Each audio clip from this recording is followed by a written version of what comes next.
आक्रोश मराठी न्यूज, जनसामान्याचे हक्काचे व्यासपीठ। महाराष्ट्र विकास सेनेचे राष्ट्रीय अध्यक्ष माननीय श्री किरण साठे साहेब यांनी मुंबई येथे आझाद मैदानावरती सुरू असलेल्या तीव्र उपोषण आंदोलनास भेट दिली। पंढरपूर तालुक्यातील RTE 2025 ते 26 प्रवेश प्रक्रियेत प्रचंड गैरव्यवहार, पात्र अपात्र विद्यार्थ्यांची यादीतील घोटाळा याची चौकशी करण्यात यावी आणि संबंधित प्रभारी शिक्षण अधिकारी यांच्यावर तत्काळ निलंबनाची कारवाई करण्यात यावी, या मागणीसाठी महाराष्ट्र विकास सेना पार्टीचे पश्चिम महाराष्ट्र अध्यक्ष राजेश खरे यांनी मंत्रालयासमोर हिवाळी अधिवेशनावर थाळीनाद आंदोलन व बेमुदत आमरण उपोषण सुरू केले आहे। या उपोषणाला महाराष्ट्र विकास सेनेचे राष्ट्रीय अध्यक्ष माननीय श्री किरण साठे साहेब आणि प्रदेश संपर्क प्रमुख बाळासाहेब कांबळे यांनी भेट दिली। राष्ट्रीय अध्यक्ष किरण साठे यांनी शालेय शिक्षण विभागाचे प्रधान सचिव यांची भेट घेऊन संपूर्ण प्रकरणाची चौकशी करण्यासाठी आदेश द्यावेत अशी मागणी केली।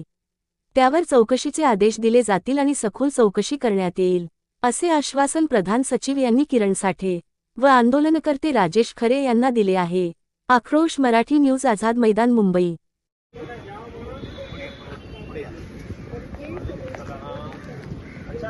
नमस्ते। आज आम्ही पंढरपूर तालुक्यातील प्राथमिक विभागाचे गट शिक्षणाधिकारी दर्शन मेहता यांच्यावरती कारवाई करण्यात यावी या मागणीसाठी मंत्रालयासमोर आझाद मैदान या ठिकाणी आंदोलनाला बसलेला आहे। या आंदोलनाच्या मागण्या अशा पद्धतीच्या आहेत की जे RTE कायदा या सरकारनं तयार केलेला आहे त्याच्यामध्ये ॲडमिशन घेत असताना ज्या विद्यार्थी पात्र आहेत त्या पात्र विद्यार्थ्यांच्या पालकांनी या ठिकाणी अर्ज ॲडमिशनला केलेला असताना त्यांना ॲडमिशन न देता जे अपात्र असे लोक आहेत त्यांना ते अंतराची अट आहे किंवा ज्या परिसरामध्ये राहणं ज्या विद्यार्थ्याच्या पालकांना बंधनकारक आहे अशा पद्धतीचे कुणीही विद्यार्थ्याचे पालक त्या परिसरामध्ये राहत नाहीत।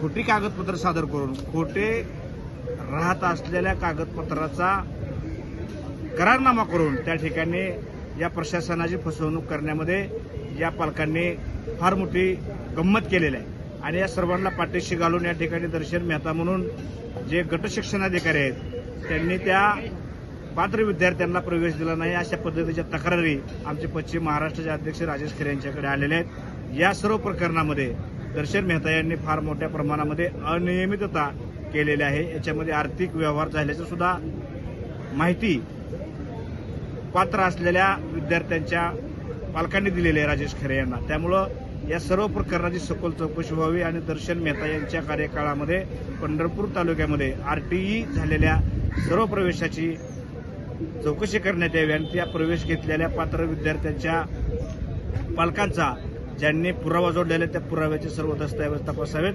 आणि या प्रकरणामध्ये अनियमितता करणाऱ्या दर्शन मेहता यांच्यावरती तात्काळ निलंबनाची कारवाई करावी आणि त्यांनी केलेल्या सर्व अनियमिततेची चौकशी तात्काळ करावी या मागणीसाठी मंत्रालयासमोर बेमुदत आमरण उपोषणाला आता सुरुवात करण्यात आली आहे। धन्यवाद।